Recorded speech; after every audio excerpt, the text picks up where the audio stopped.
El triunfo de Occidente.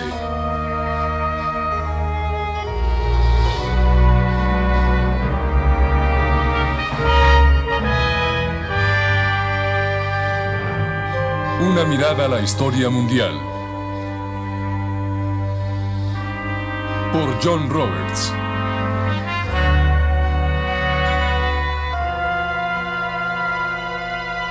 Hoy presentamos Capitulaciones.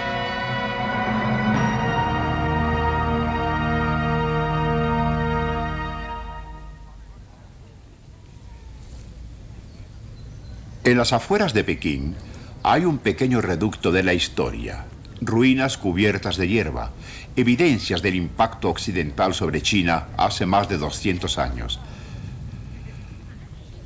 A primera vista se pueden observar entre las ruinas fragmentos de edificios de estilo europeo, con motivos decorativos europeos y estilos arquitectónicos europeos. Estas ruinas son todo lo que queda de un grupo de palacios construidos para el emperador de China a mediados del siglo XVIII, pero fueron construidos y diseñados para él por arquitectos europeos, jesuitas para más señas. Otros emperadores, buscando refugio del calor de Pekín, también construyeron palacios de verano, pero no como estos. Estos fueron un acto de homenaje cultural, una de las raras adopciones chinas del estilo occidental.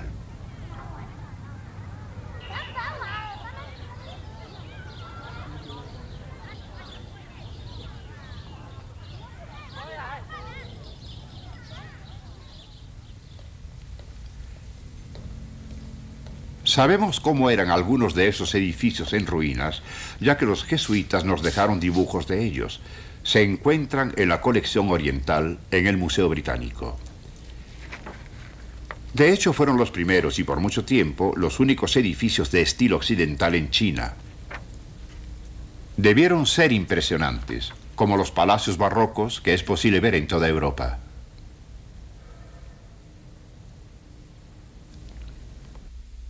Esos palacios fueron destruidos en 1860 por soldados británicos, parte de una fuerza anglo-francesa bajo las órdenes de Lord Elgin. No el Lord Elgin de los mármoles del Partenón, que podemos encontrar del otro lado del corredor, sino su hijo, un hombre que llegó a ser embajador de la corte de Pekín. Y no solo fueron destruidos por soldados que arrasaban con todo, fueron destruidos deliberadamente como una especie de símbolo del choque de dos civilizaciones. Elgin ordenó la destrucción de los palacios para demostrar la fuerza de una idea, la idea de la implacabilidad universal de la justicia occidental. Lo que pasó fue que algunos rehenes europeos fueron maltratados y después asesinados por oficiales chinos. Algunos dijeron que bajo las órdenes del propio emperador. Entonces dijo Lord Elgin, las propiedades personales del emperador deberían sufrir las represalias. Y de esa forma quedaría demostrado que la justicia occidental en verdad era universalmente aplicable e implacable. 1860 no está muy lejano, y ahora, en forma extraordinaria, las ideas sobre cómo deben comportarse las naciones unas con otras y obedecer las mismas reglas, ideas tomadas de conceptos occidentales, de hecho se aplican virtualmente en todo el mundo. Pero ya no son impuestas por la fuerza por los europeos, como alguien creyó que tenía que imponerlas. Los días en que los europeos podían hacer esas cosas, cuando los hombres de Occidente podían hacer y deshacer las costumbres de otras civilizaciones, ahora parecen bastante remotos. Y aún hoy, la civilización a la que pertenecieron, la civilización occidental, sigue amenazando y desafiando a otras culturas y en otras formas de vida, en muchas maneras.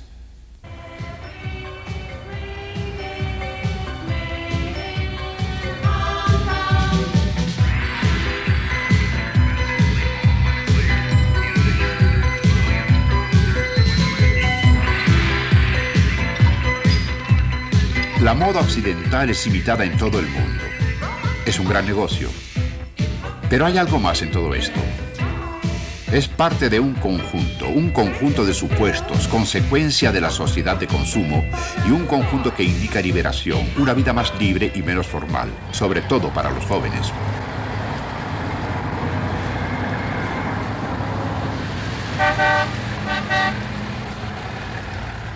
El Occidente también ha dejado su marca en la apariencia de ciudades en todo el mundo.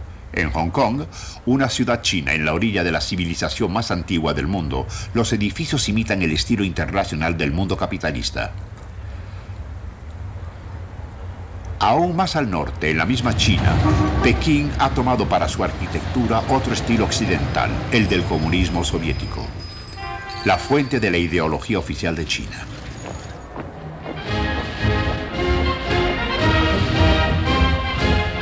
Fue en nombre de esa ideología occidental que China se desligó de su pasado en 1947. El régimen adoptó formalmente la ideología militante y revolucionaria de Carlos Marx y Lenin. Y junto a esas ideas llegaron muchas cosas de Occidente, tecnología, ciencia y aún una imitación de un cierto estilo oficial.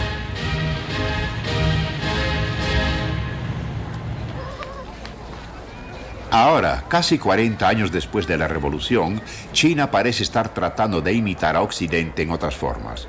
El estímulo a la iniciativa privada, aunque discreto, también debe alentar el surgimiento de una sociedad de consumo. Eso podría llegar a ser más peligroso para la forma de vida china que el mismo marxismo-leninismo. ¿Qué sucederá cuando los chinos consideren sus ingresos como algo que debe ser gastado en vez de ahorrado? ¿Qué efecto tendrá sobre su economía tradicional, sobre sus esperanzas y sus objetivos económicos? El régimen tiene dificultades para presentar la historia reciente de China como una historia de resistencia al Occidente, por lo menos en sus formas manifiestas.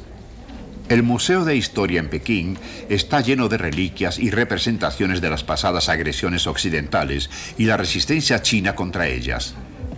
Este diorama muestra unos heroicos trabajadores chinos ejecutando justicia sumaria en frailes franciscanos a fines del siglo XIX porque se decía que los frailes asesinaban bebés chinos para el ritual de la misa.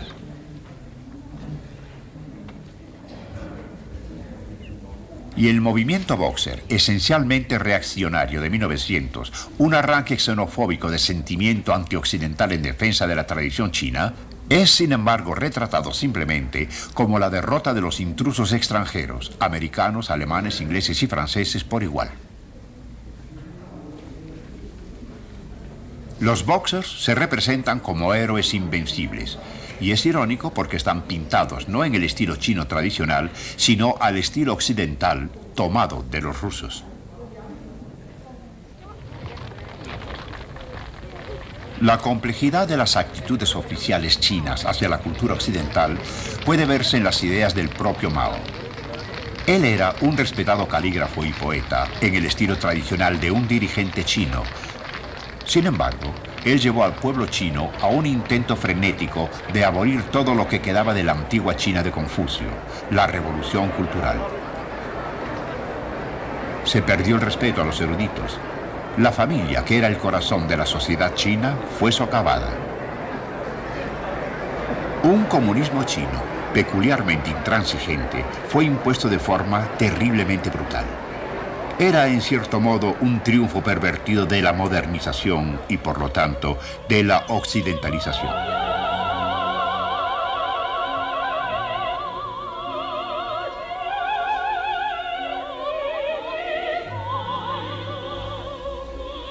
Cierto, la revolución cultural de Mao también había hecho desaparecer todas las manifestaciones del arte y la música occidental. Pero ahora la gran ópera europea ha vuelto a los repertorios en Pekín.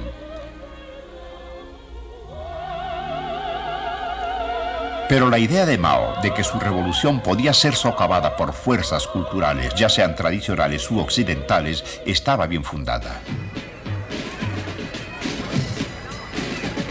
El Occidente amenaza y cambia las sociedades y las culturas en todas partes.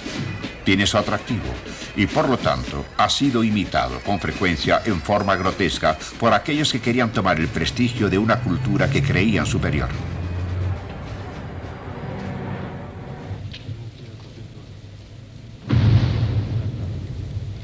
El emperador Bokassa, de la República Central Africana, arregló su ceremonia de coronación para que pareciera, como él pensaba, la coronación de un monarca europeo.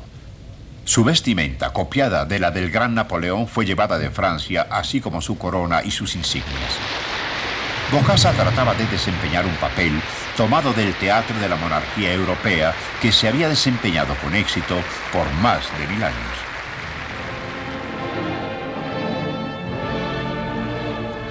El capricho de Bokassa es otro ejemplo del seductor y destructor poder de Occidente. Parece atraer a toda la humanidad hacia sus propios valores, modelos y criterios. No es extraño que algunas sociedades luchen contra él.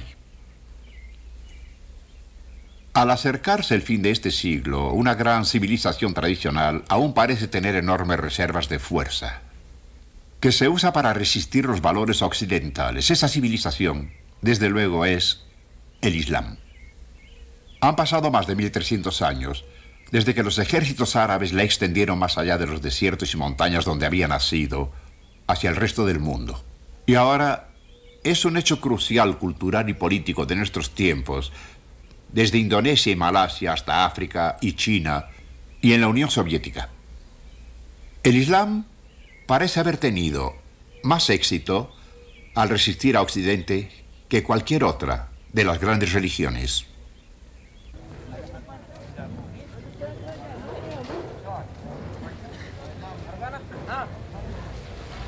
Los últimos 20 años han visto la renovación de la creencia en el poder de la fe en todo el mundo islámico.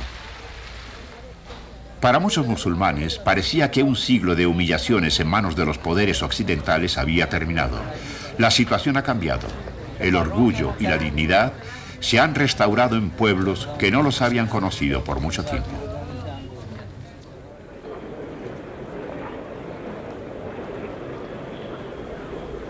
El Islam tiene ahora alrededor de 500 millones de seguidores. Es la segunda religión más grande del mundo y la de más rápido crecimiento. Su centro es la Meca, un lugar de peregrinaje a donde se dirigen los creyentes en cientos de miles cada año. Muchos de ellos llegan de tierras a las que el Islam fue llevado por medio de conquistas hace siglos. Esas conquistas fueron seguidas por la edad de oro de la cultura islámica, cuando en la ciencia, medicina, filosofía y las artes, y aún en su vida material, el Islam superaba fácilmente a la Europa cristiana.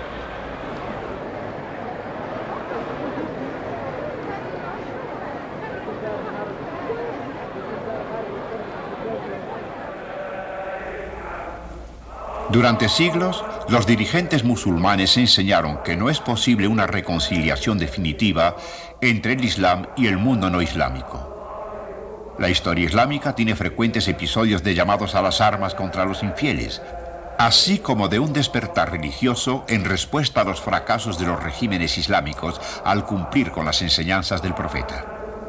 El ejemplo más notable de los últimos años se ha dado en Irán.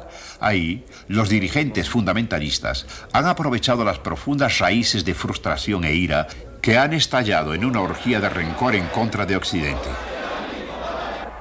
Muerte a América, muerte a la Unión Soviética, muerte a Israel, maldita sea América, que todo el polvo de la tierra caiga sobre sus cabezas. No siempre fue así. Los dirigentes musulmanes a veces han visto a Occidente con admiración y con esperanza. Mehemet Ali fue pasha de Egipto a principios del siglo XIX. Cuando los soldados de Bonaparte llegaron a Egipto en 1798, llevaron consigo al mundo islámico el primer soplo estimulante de los principios e ideas de la Revolución Francesa. Mehemet Ali vio en tales ideas armas muy poderosas en su intento de afirmar una identidad egipcia y su propia independencia del Imperio Otomano, de quien era un sirviente algo insatisfecho. El Imperio Otomano fue el último gran imperio de la historia islámica y era dirigido desde Estambul, la Constantinopla cristiana que los turcos habían tomado en 1453. Desde Constantinopla, el sultán dirigía sobre tierras que se extendían desde el norte de África a Mesopotamia, de la península arábiga al valle del Danubio y sobre pueblos tanto musulmanes como cristianos. Sin embargo, para fines del siglo XIX, el imperio era una sombra de lo que había sido. Sus nuevos palacios, lejos de reflejar la vitalidad islámica, eran solo endebles imitaciones de la grandeza occidental.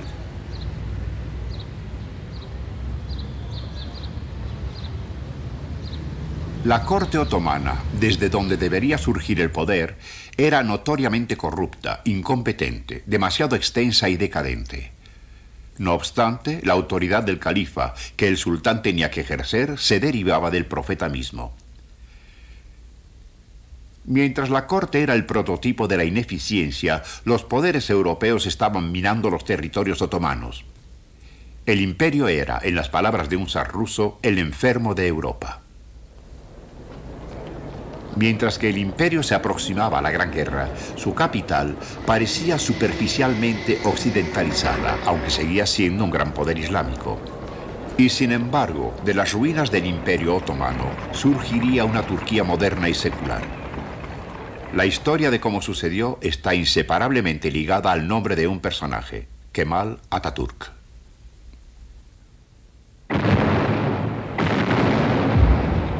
Kemal fue un soldado profesional que se hizo famoso por sus grandes hazañas en Galípoli, donde su brillante liderazgo consiguió una de las pocas victorias turcas de la guerra. También demostró gran habilidad tanto como comandante de batalla y como oficial. Antes de la guerra, Kemal se había interesado en algunas sociedades secretas políticas.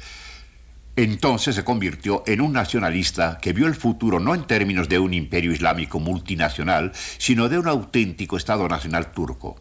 Después de la guerra comenzó a planear el derrocamiento del sultán y la manera de liberar al territorio turco de los aliados victoriosos. Sus partidarios lo llamaban por su antiguo título de Gazi, o campeón de la fe. Ese título era un error.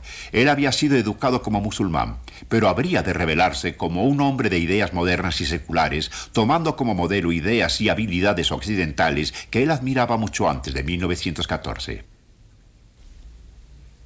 En 1923 se proclamó una república turca con Kemal como presidente. Él desdeñó el cargo de sultán. Presidía sobre una asamblea representativa, pero, a pesar de todo, era más un dictador que un demócrata. Para que funcionara la modernización de Kemal, tenía que enfrentarse al Islam. Abolió el califato, las cortes islámicas y toda referencia a la religión en la Constitución y abandonó el calendario islámico. El Islam, esta teología de un árabe inmoral, dijo Kemal, es una cosa muerta. Kemal provocó una revolución en la situación de las mujeres. Les otorgaron nuevos derechos legales, el voto y el derecho a ejercer una profesión. Los símbolos eran muy importantes. Se abolió el uso del velo y se usaron ropas occidentales, un proceso en gran parte acelerado por el ejemplo de la esposa del presidente, totalmente occidentalizada en este respecto.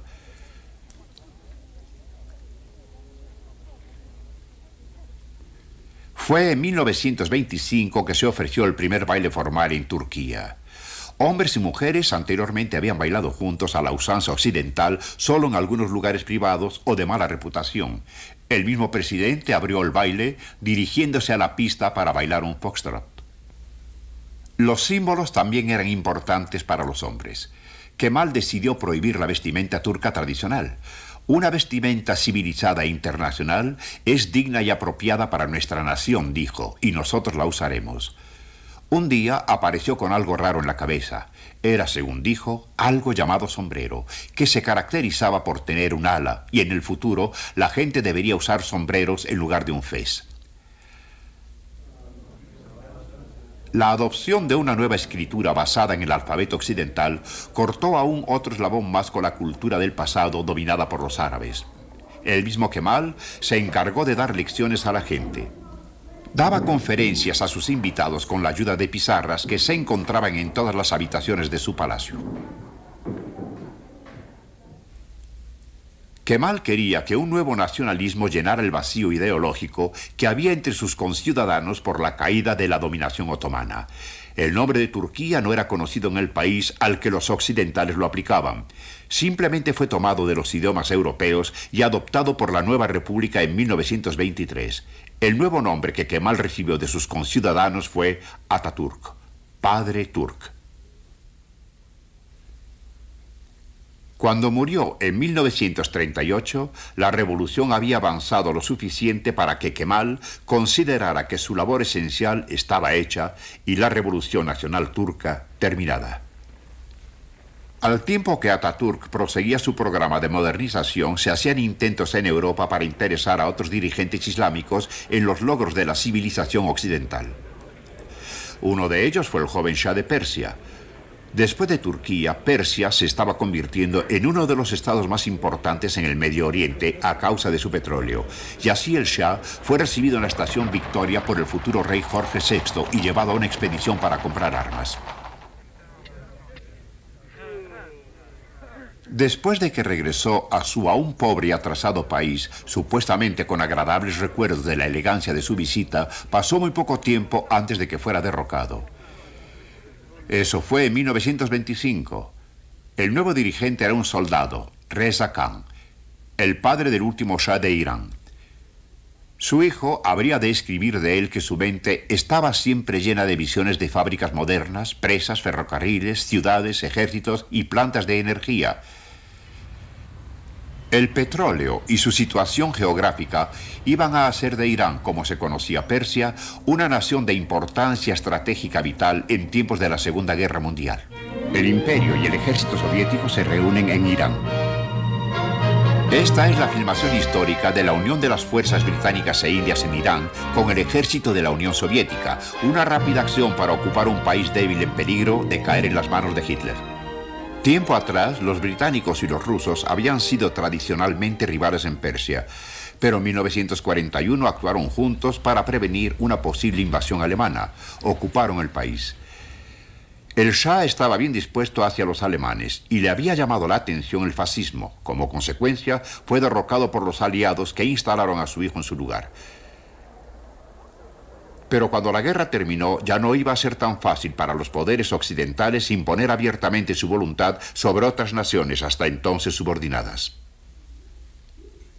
En 1947, en la India, el dominio británico llegó a su fin y de él surgió un nuevo Estado Islámico dirigido por Mohammad Jinnah. Pakistán parecía ser un Estado postcolonial, liberal y democrático, con un parlamento, elecciones y poder judicial independientes. Pero aún así iba a ser gobernado según la ley islámica. Fue un momento crucial. Un año después nació otra nueva nación. En el Medio Oriente, el Estado de Israel surgió en medio del beneplácito de los americanos y los rusos y la hostilidad árabe universal.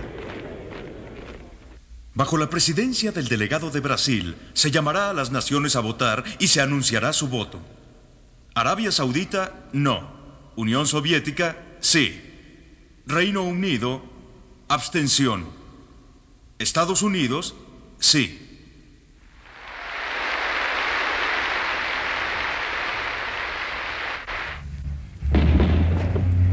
El nacimiento y subsecuente rápido crecimiento de Israel y el desplazamiento de los refugiados palestinos alimentó las frustraciones de los musulmanes, gobernantes y gobernados. A los ojos de algunos árabes, Israel, con el apoyo de los países occidentales, era un intruso, la reencarnación de un antiguo estado cruzado o una nueva colonia occidental. El nacionalismo árabe tomó un matiz antioccidental que fue explotado por el general Nasser de Egipto. Una ola frenética de hostilidad popular hacia el occidente llegó a su culminación en la crisis del Canal de Suez, cuando Francia y Gran Bretaña se unieron a Israel en 1956 para invadir a Egipto. Aún iba a haber más humillación militar para los árabes, pero en 1973, en la guerra del Yom Kippur, los árabes obtuvieron ciertos éxitos militares y dañaron la reputación israelí de invencibilidad en el campo de batalla. Y aún más importante en ese momento fue que los estados árabes, en un raro gesto de unidad, acordaron el uso de una nueva arma contra los padrinos occidentales de Israel. Los árabes habían descubierto una nueva espada de Alá, el petróleo. La necesidad de petróleo obligó a los grandes poderes a los que se unió Japón a tomar en cuenta a los musulmanes como una fuerza internacional, por vez primera desde el apogeo del Imperio Otomano. El embargo de petróleo hizo que de repente las economías occidentales parecieran vulnerables. Irán, aunque es un importante productor de petróleo, no es un país árabe, sino fervientemente musulmán. Y en Irán, la corriente contra Occidente había estado activa bajo la superficie por algún tiempo. En Persépolis, donde nació la historia persa hace 2500 años y que fuera destruida por Alejandro el Grande en el año 330 a.C., al celebrar el día de hoy los 25 siglos de existencia de la monarquía, los soldados iraníes recrearon el esplendor militar de los tiempos antiguos. En 1971, los fundamentalistas musulmanes estaban indignados porque las celebraciones del Shah habían evocado una Persia preislámica. El hijo de Reza Khan miraba hacia aquellos días de un imperio que existió siglos antes que Mohammed. Recordaba a Darío, a Jerjes, y se sintieron aún más indignados por la opulencia y corrupción del estilo de gobernar del Shah. Su occidentalización, pagada con las ventas de petróleo a Occidente, había ido tan rápido que la dislocación social y cultural fue especialmente difícil de soportar en una nación aún atrasada y preindustrial. Y los liberales occidentalizados detestaban también al Shah por su crueldad, su rigor y la opresión de su régimen. La rebelión tardó mucho en alcanzar su clímax, pero llegado el momento fue aplastante y trascendental. Los fundamentalistas se volvieron contra quienes deseaban la modernización y la occidentalización con todas sus emociones reprimidas de creyentes musulmanes frustrados. Se recordaba a Ataturk con un odio singular. ¿Acaso no había llamado inmoral al profeta y abolido el uso del velo? El Shah Reza había tomado el nombre no islámico de Pahlavi, y eso también era mal visto. Cuando el Shah fue al exilio en 1979, fue evidente que lejos de tener éxito en Irán, la occidentalización había ocasionado la más grande explosión de hostilidad contra Occidente desde las cruzadas. Todos los cambios favorecidos por los reformadores parecían ser devueltos a sus donadores.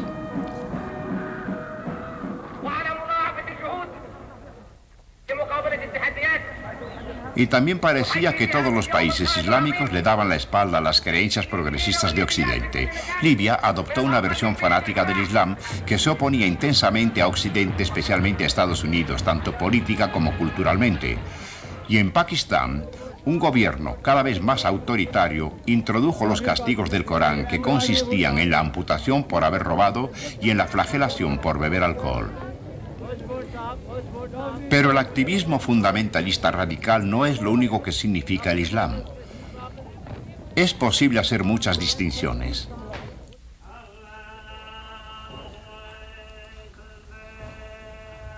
El Islam nunca fue un todo monolítico, como tampoco lo fue el cristianismo medieval.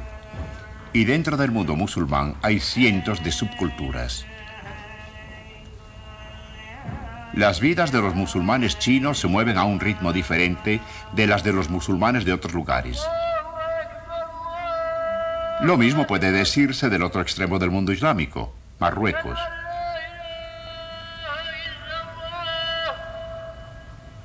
No importa lo que digan los clérigos y los políticos, es difícil leer los corazones y las mentes de los fieles.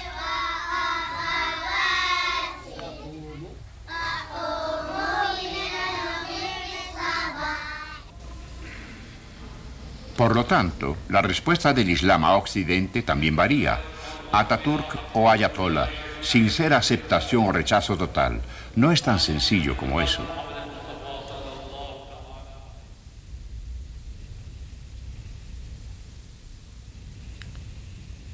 Para comprender la complejidad de la respuesta islámica a los retos de Occidente, fuimos a uno de los rincones más remotos y tradicionales de la península arábiga, que es el corazón mismo del mundo árabe islámico, donde la fe del Islam está más cerca de sus antiguas raíces. Este es el sultanato de Omán, y esta es su antigua capital, Muscat. Se localiza en la entrada del Golfo Pérsico, a medio camino entre Basra y Bombay. Durante siglos fue el punto más importante del poder marítimo y del comercio árabe. Aquí había cristianos antes de que el Islam llegara al siglo VII. Pero desde su llegada ha sido un baluarte islámico. En el interior hay personas que aún practican una particularmente antigua y austera y algo puritana forma de Islam. En la costa, los residentes de Omán habían estado en contacto con Europa desde principios del siglo XVI, cuando los portugueses llegaron aquí en sus grandes viajes de comercio y exploración. Con el tiempo construyeron estos fuertes. El piloto Vasco de Gama, en su histórico viaje de África a la India, había sido un marinero de Omán. Desde muelles protegidos como este, los portugueses podían zarpar y diezmar las flotas en el Golfo y el Océano Índico. De hecho, fueron piratas durante un siglo más, hasta que fueron expulsados en la década de 1640. Después de eso, los dirigentes de Muscat usaron sus propios poderes para construir un imperio marítimo. Sus extensos dominios se extendían alrededor de la península arábiga hasta Zanzíbar. Hicieron comercio con esclavos negros.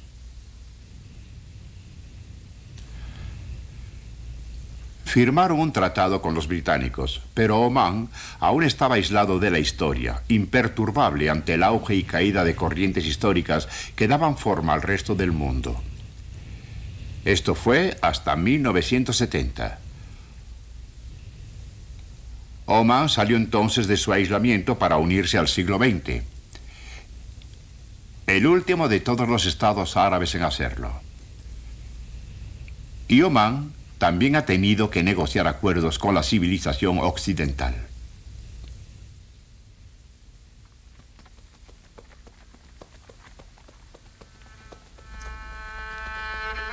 Hace solo 15 años, la mayor parte de Omán era como esto.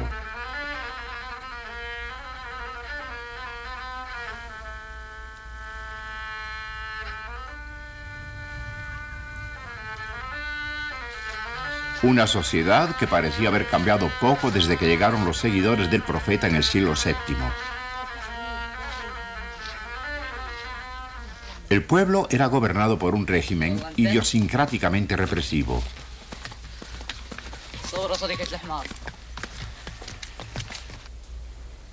Pocos visitantes extranjeros podían entrar en el país, y los que lo hacían no eran bien vistos. Los habitantes del interior tenían prohibido viajar a la costa. Los de la costa no podían viajar al interior.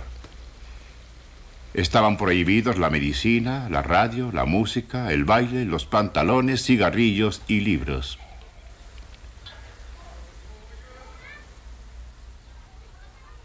El sultán tenía aversión a educar a los niños de Omán. Por esa razón perdieron a la India, le dijo a un consejero británico, porque educaron a la gente.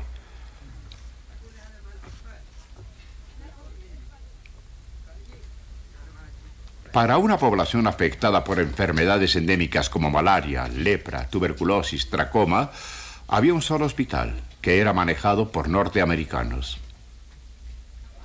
Sin embargo, aquí, como en toda Arabia, el petróleo era el genio de la lámpara. Omán, en la década de los 60, se volvió demasiado importante como para permanecer en la oscuridad medieval. Un golpe de Estado, con la complicidad de los británicos, derrocó al reaccionario viejo sultán, que fue enviado al exilio al Hotel Claridge en Londres. Un triunfo del West End, por así decirlo. Su hijo, que lo sucedió como sultán, era un hombre muy diferente.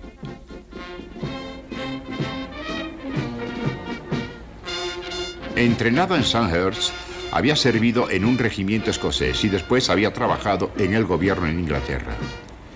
El sultán Qaboos tenía 30 años cuando subió al trono. Se dedicó a la tarea de modernizar Omán.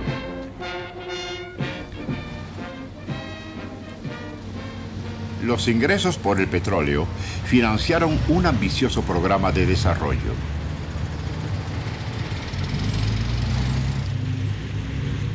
Contratistas británicos, suecos y franceses, trabajadores indios y pakistaníes entraron gustosamente al país para transformar lo que hasta entonces había sido roca y desierto. En 1970 solo había 10 automóviles en el país. 15 años después había 20.000.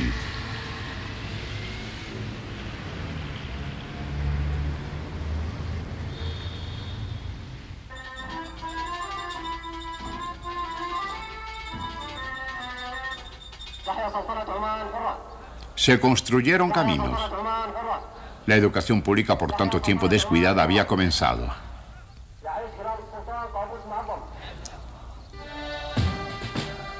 Y a pesar de todos los símbolos de modernización, Omán es todavía parte de una gran sociedad de creyentes.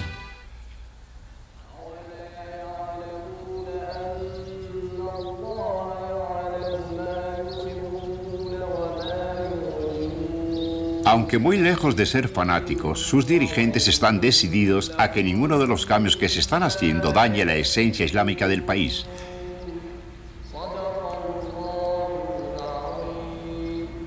Los habitantes de Omán creen que la modernización controlada y selectiva es posible.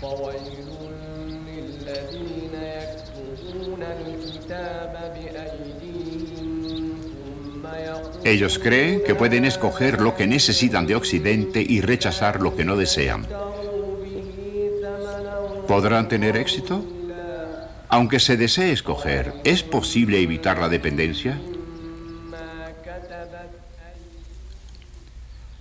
La contaminación viene en muchas formas.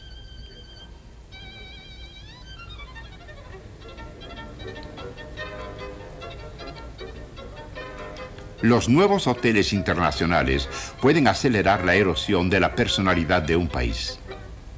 Los empleados de muchas naciones que vienen aquí a trabajar traen consigo ideas innovadoras, valores y métodos. Pero hay más que eso en un lugar como este. Las desigualdades entre ricos y pobres son ahora más notorias, minando los valores de una sociedad donde el cambio económico era difícilmente imaginable hace unos pocos años. En el pasado era fácil estar de acuerdo sobre cosas como bien y mal, justicia e injusticia. La incertidumbre crecerá junto a la pérdida del sentimiento compartido que se acabó con las antiguas órdenes. Los suk aún tienen la apariencia que han tenido por siglos. Pero las mercancías que ahora se venden en ellos son parte de un bazar universal. Están fabricadas en Taiwán, India, Corea, China, Hong Kong y Japón. Productos de Oriente, pero que difícilmente forman parte de una cultura o un lugar particular. Son solo parte de una tienda de departamentos como las de todo el mundo. Mercancías que alguna vez fueron un lujo, ahora son de lo más común. El deseo de mejorar el nivel de vida se ha vuelto universal. Aquí, como en todas partes, los objetos de consumo debilitan los lazos que atan a los pueblos con su pasado. Las comunicaciones modernas hacen difícil que el aislamiento cultural impuesto por el viejo sultán pudiera haber continuado mucho tiempo. En gran medida, presentan un enfoque del mundo derivado de la civilización occidental.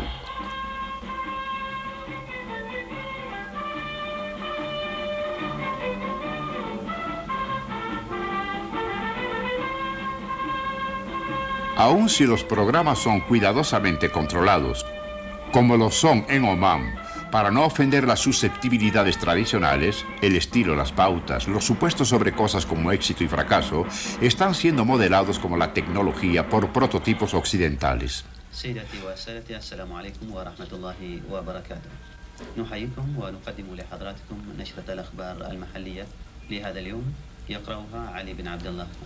Los habitantes de Omán debieron estar sorprendidos cuando una anunciadora de televisión hizo su primera aparición en las pantallas.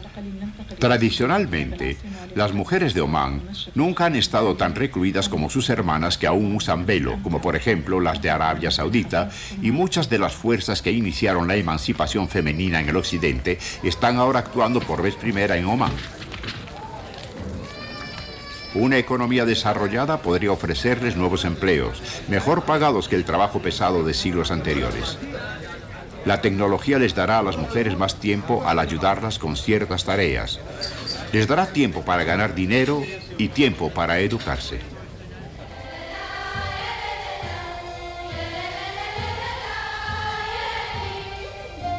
En 1970 no había escuelas para niñas en Omán.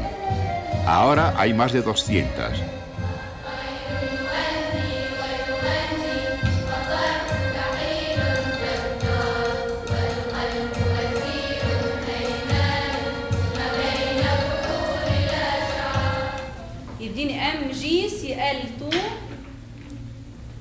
Aun si la educación mixta es todavía inimaginable en Omán, estas niñas estudian el mismo programa que los niños.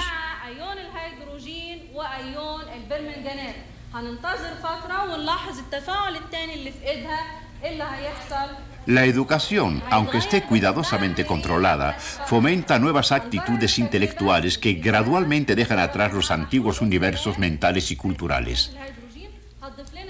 Estas niñas están aprendiendo un enfoque occidental hacia los problemas, un enfoque que hace preguntas difíciles y que se enfrenta a respuestas difíciles, que proponen que el progreso radica en el poder de la razón más que en el escrutinio de textos sagrados, ya sean de la Biblia o del Corán.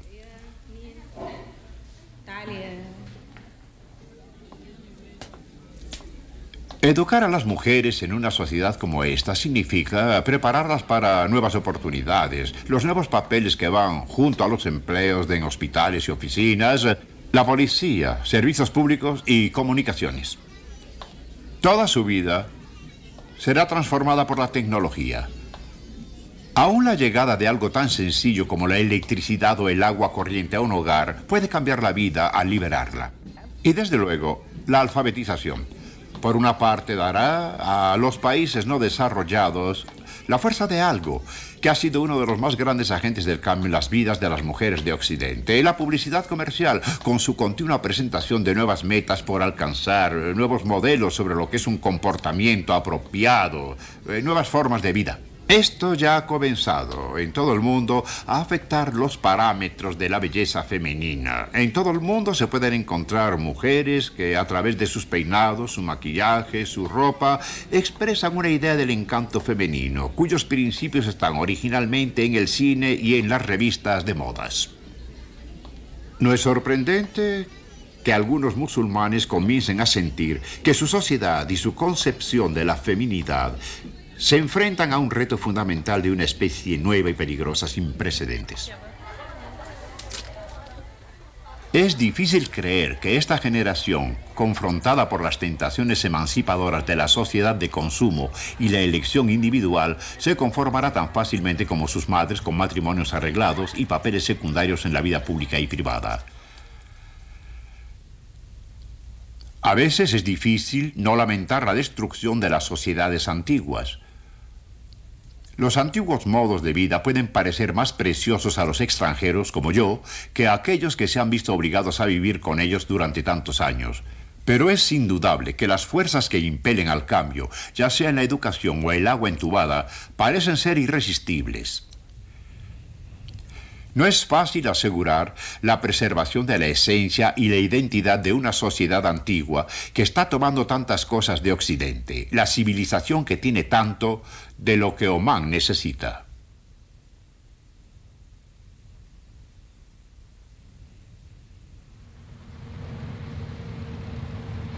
Esta es la primera universidad de Omán, que pronto abrirá sus puertas.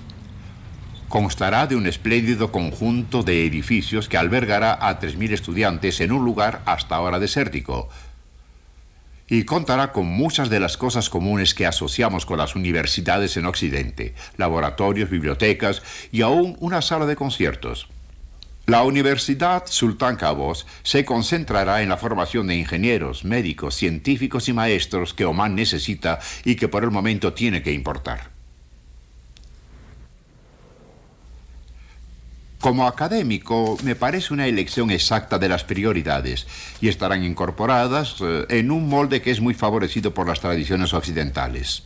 Los académicos británicos que vengan aquí dentro de algunos años encontrarán cosas familiares.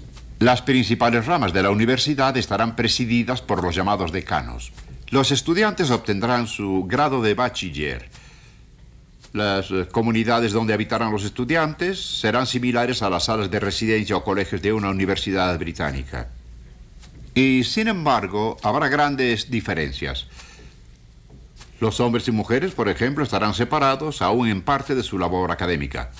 En las conferencias se sentarán aparte y las mujeres entrarán y saldrán de la habitación por puertas diferentes a las de los hombres. Esto es debido a que la universidad seguirá ciertos propósitos éticos y sociales. No es la forma en que las universidades son concebidas actualmente, aunque tal vez en algún tiempo fue algo normal. Pero esos propósitos no están tomados de la tradición occidental, sino de la musulmana. Los que planearon la Universidad Sultán Qaboos querían no solo lo mejor que podían ofrecer las universidades occidentales, sino que también querían mantener, asegurar y tal vez reforzar la propia tradición cultural de Omán basada en el Islam. Como dice este folleto, se inculcarán valores islámicos. La disciplina intelectual y la formación de carácter serán enfatizadas junto con la adquisición de calificaciones académicas y profesionales. Nosotros podríamos simpatizar con tales propósitos, pero sería difícil encontrar a quien mencione palabras semejantes en el ambiente académico, con su individualismo, su desconfianza del paternalismo, su pluralismo de valores y, sobre todo, su completa inseguridad sobre lo que debe ser la relación entre la universidad y la sociedad. Y desde luego, no podemos afirmar que aún en Omán será posible mantener siempre el equilibrio entre el modelo occidental y el ideal islámico. Las instituciones suelen tomar vida propia sin importar las intenciones de sus fundadores. ¿Cuáles serán las consecuencias de enseñar ciencias en universidades o en escuelas y hospitales? La ciencia es una fuerza transformadora terrible y fundamental, y no es fácil contenerla.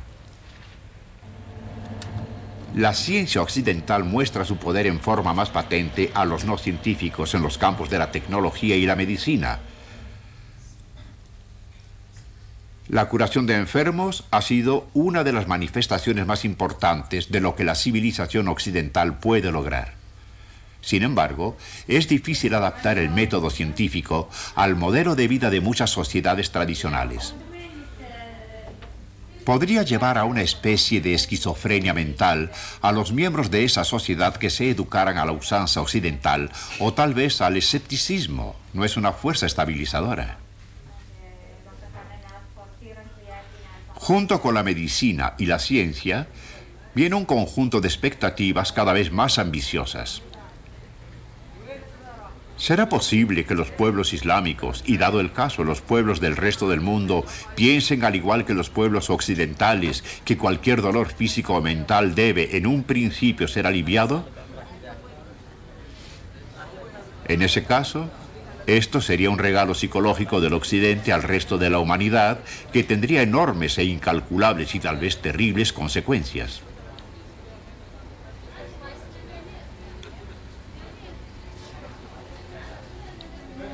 Aunque los conceptos occidentales pueden ser rechazados y aún ser considerados como espiritualmente estériles, con frecuencia resulta que son necesarios. El rechazo islámico se da en la confianza de que el Occidente continuará creando las cosas que el Islam desea y que estarán ahí, disponibles, neutrales, para su venta en ese bazar universal. Un observador, el escritor Naipaul, detectó lo que él llama una mentira en el alma del rechazo islámico hacia el Occidente. Él llega a ver una expectativa de que otros continúen creando, de que continúe la civilización extranjera que es necesaria. ¿Acaso es el Islam un parásito de una civilización occidental que rechaza emocionalmente, pero sin la que no puede vivir?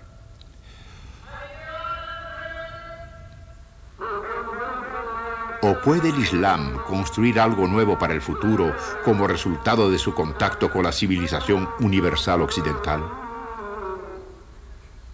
¿Es posible canalizar el fervor islámico para que sea una fuerza creadora y revolucionaria en un sentido distinto al del ayatolá, para así generar un renacimiento que acepte lo nuevo, como lo hicieran una vez los musulmanes en su gloriosa historia, cuando se abrieron al conocimiento del mundo para después superarlo?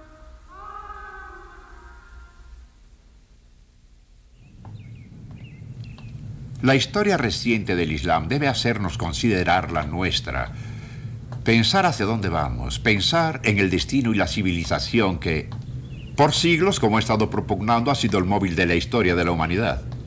Y tal vez el lugar indicado al cual acudir para sacar conclusiones es mi propia universidad, aquí en Southampton. ¿Terminó el apogeo de Occidente? ¿Los días de gloria? ¿Se terminó el triunfo? Estas son preguntas que algunos historiadores no deberían responder, ya que no hay bases definitivas para contestarlas. Son preguntas sobre el futuro, no sobre el pasado, y su misión no está en las predicciones. Pero eso no significa que el pasado sea irrelevante para nuestras esperanzas para el futuro. La gente viene a un lugar como este desde todo el mundo para estudiar muchos temas, entre ellos historia, la ciencia del pasado. Lo que la historia puede hacer es darnos una visión articulada y consciente del pasado con la que podamos hacer comparaciones. Todos tenemos visiones del pasado. La buena historia nos dificulta el tener visiones equivocadas. La historia es esencialmente un estudio crítico y especulativo. Es como leer buena literatura, o tal vez como el psicoanálisis. Es la autobiografía colectiva. Nos ayuda a comprendernos y nos da perspectiva, proporción, un cierto distanciamiento de nuestra época. Bueno, 13 programas de televisión no habrán sido en vano si reconocemos la enorme dimensión del impacto de Occidente, que cambió la historia. Las cosas no podrán ser iguales. El Occidente rehizo el mundo, lo hizo un solo mundo. Y el Occidente a veces lo hizo un mundo a su propia imagen. Desde luego, algunas personas querrán ir más lejos, querrán hacer un juicio moral, otorgar alabanza o censura. Lo que me hace sentir escéptico. Si alguien tiene poder, entonces podemos esperar que tenga responsabilidad.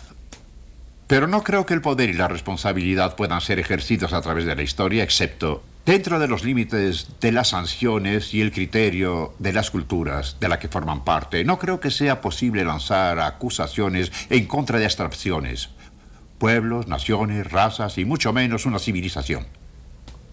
Hubo hombres duros, crueles e implacables entre aquellos que llevaron la civilización occidental como individuos a otras partes del mundo. Explotaron los recursos que hallaron y despojaron de sus riquezas a los pueblos que conquistaron. Y hubo otros, tal vez menos culpables, que causaron efectos terribles en esas mismas culturas que no comprendían y que no querían comprender. Pero decir eso es decir solamente que se comportaban como los hombres poderosos siempre se han comportado a través de la historia, y la diferencia es que esta vez ellos tenían más poder. Y también está el otro lado de la balanza. Nuevos conceptos de justicia, un trato compasivo hacia los débiles, el vigor de la ciencia, la tecnología que surge de ella y las ideas humanitarias progresistas son indicadores del futuro. Y como provienen de Occidente, es un futuro definido por Occidente. Sobre todo, donde quiera que fueran en todo el mundo, los hombres y mujeres de Occidente implantaron la idea del cambio consciente y voluntario, ya que la civilización occidental parecía cuestionar todo lo que existía, aún a sí misma, y los mensajes que llevaba consigo. Obligó a los hombres a considerar sus costumbres y pensar si podían perdurar. Fue un gran desafío. Y ahora, si a veces la gente piensa que el Occidente no tiene a dónde ir, sin dirección alguna, también podría reflexionar que para el resto de la humanidad, el Occidente proporcionó el concepto de que la raza humana quizá tenga un rumbo, que el mañana puede ser diferente, que el mañana puede ser mejor. En mi opinión, ahí radica el triunfo de Occidente.